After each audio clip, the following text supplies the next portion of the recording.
Dear friends, सबको जय यीशु। Lockdown के वजह से मैं आप लोगों से नहीं मिल पाया, इसलिए मैं इस वीडियो के द्वारा छोटा सा संदेश देना चाहता हूँ। बिसनापल्ली झारखंड के खुट्टी धर्म प्रांत में स्थित है, जिसे सलेसियन की देखरेख में सौंपा गया है। यहाँ 24 गांव को मिलकर 10 यूनिट्स हैं। यहाँ के लोगों का जीवन शैली बहुत ही साधारण है और यहाँ धीरे धीरे आर्थिक विकास हो रहा है और वे चर्च के विकास के लिए उदार एवं सहायक भी है। यहाँ कुछ नए लोग मसीह को पहचान कर बपतिस्मा ग्रहण कर रहे हैं। बिसना की युवा बहुत ही सक्रिय और क्रियाशील थे, लेकिन कुछ कारणवश असक्रिय हो गए। यह एक चिंता का विषय है और अब जागरूक होकर एक साथ आगे बढ़ने का समय है। कोरोना वायरस के कारण चर्च में कुछ भी कार्य करने की अनुमति नहीं दी गई, लेकिन विश्वासी परिवारों को अपने गांव में प्रार्थना करने के लिए प्रेरित किया गया था। सितंबर के महीने में कुछ युवाओं को आंगनबाड़ी से मदद के लिए बुलाया गया था और आने वाले दिनों में भी उनसे मदद की आशा की गई और उनसे फ़ोन नंबर मांगे गए। लेकिन जब वे मदद के लिए कोई दिन आए तो मैंने उनसे पूछा कि क्या वे लॉकडाउन खत्म होने के बाद रविवारी गान में मदद कर सकते हैं, तो वे तुरंत तैयार हो गए। आज यहाँ 500 से अधिक युवाओं के नाम और फ़ोन नंबर दर्ज है और आज एक विशाल और मजबूत युवा समूह हमारे बीच है। कुछ महत्वपूर्ण तिथियां और कार्यक्रम। पहला, नई युवा पल्ली समिति का चुनाव। नई युवा पल्ली समिति का गठन 6 दिसंबर 2020 को किया गया। साथ ही सभी यूनिट एवं गांव के लीडर्स को भी चुना गया। अध्यक्ष के रूप में सिप्रियन होरो पांडु से और उपाध्यक्ष के रूप में जुनिका पूर्ति अंग्रावारी से चुने गए हैं। सचिव के रूप में अतुल्य हौरो बिचना से और उपसचिव के रूप में अनिश धान अंग्रावारी से है। कोषाध्यक्ष के रूप में फ्रांसिस सांगा पांडु से और अंजू भेंगरा अंग्रावारी से है। सलाहकार के रूप में अनमोल बागे अंग्रावारी से, अमिता बारला जामटोली से, निशा भेंगरा बिचना से, अन्ना तीड़ू और फिलिप होरो पांडु से है। मीडिया इंचार्ज के रूप में अल्बर्ट धान, अविनाश भेंगरा अंग्रावारी से और निर्मल भेंगरा कांडियोर से चुने गए हैं। दूसरा, युवा क्रिसमस समारोह। इस वर्ष का सबसे बड़ा समारोह में से एक युवा क्रिसमस समारोह था, जो 19 दिसंबर 2020 को हुआ था। इस समारोह में लगभग 300 युवा शामिल हुए। प्रत्येक यूनिट से प्रतियोगिता के तौर पर नाच एवं गान प्रस्तुत किया गया। यह एक ऐसा अवसर था जिसमें युवा अपने अंदर छुपे हुए गुणों की तलाश कर पाए।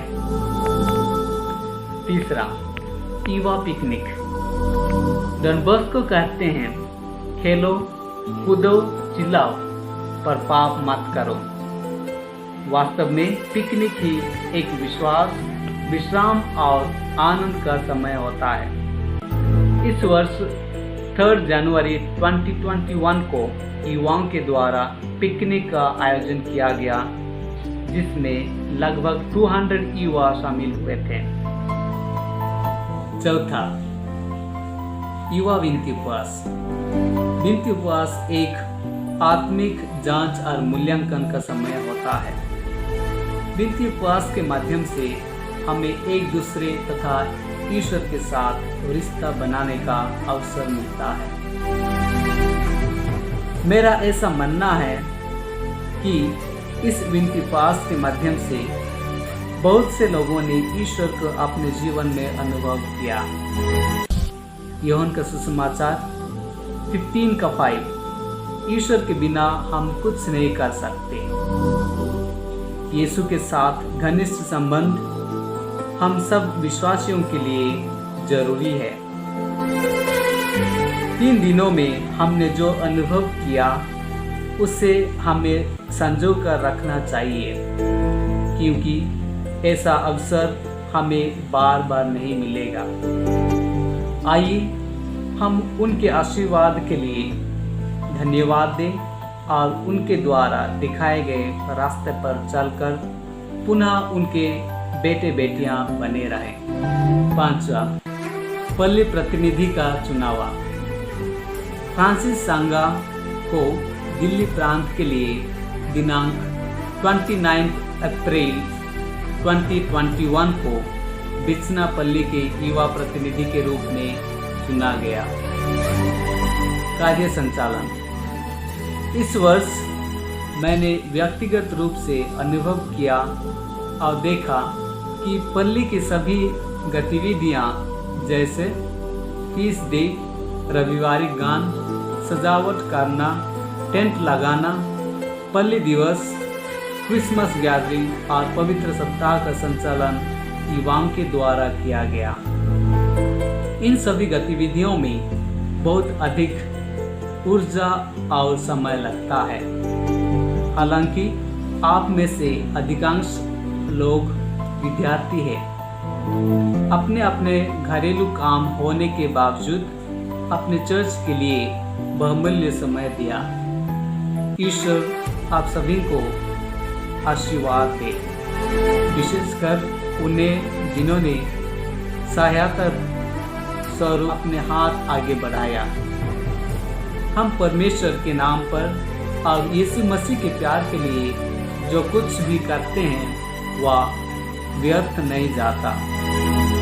आपको उचित समय पर भगवान द्वारा परिष्कृत किया जाएगा। प्रबोधन के शब्द। प्रिय दोस्तों, हमने काफी कम समय में ये सारी गतिविधियां की, क्योंकि उस वक्त इस महामारी के कारण कोई भी कार्य को करने की अनुमति नहीं मिल रही थी। ईश्वर को धन्यवाद देते हैं कि उन्होंने हमें अपने हाथों की छत्र छाया में रखा। आपके सहयोग से सारी गतिविधियां संपन्न हुई। एकता में अटूट शक्ति है। आने वाले दिनों में मुझे विश्वास है कि आप सभी एक साथ खड़े होकर आगे बढ़ेंगे और प्रभु का अनुसरण करेंगे। पारिश के लीडर्स, यूनिट और गांव के लीडर्स कुछ नहीं कर सकते जब तक आपका सहयोग ना हो।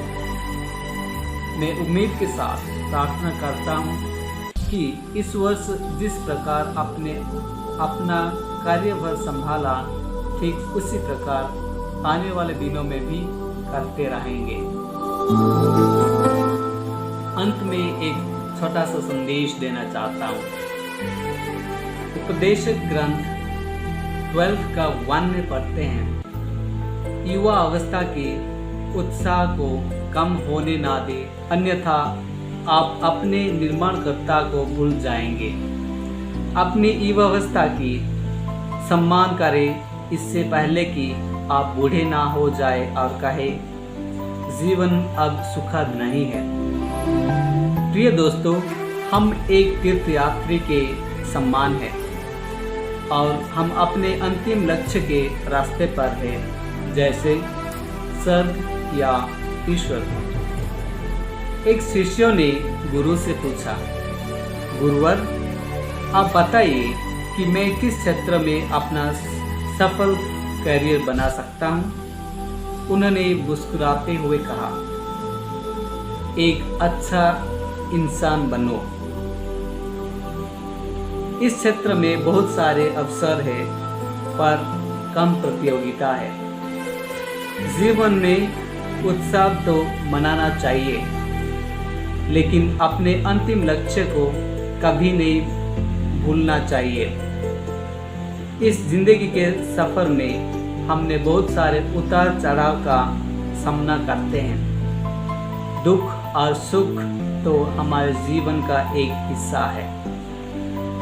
हमें उनका सामना करना और आगे बढ़ना सीखना है।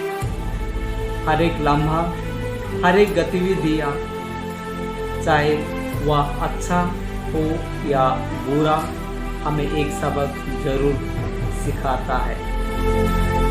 जब भी हम दर्दनाक अनुभव से गुजरे तो हम हार मानकर रुके नहीं, बल्कि आगे बढ़ते जाए, क्योंकि इससे हमारे जीवन की सभी चीज़ें खत्म नहीं हो जाती।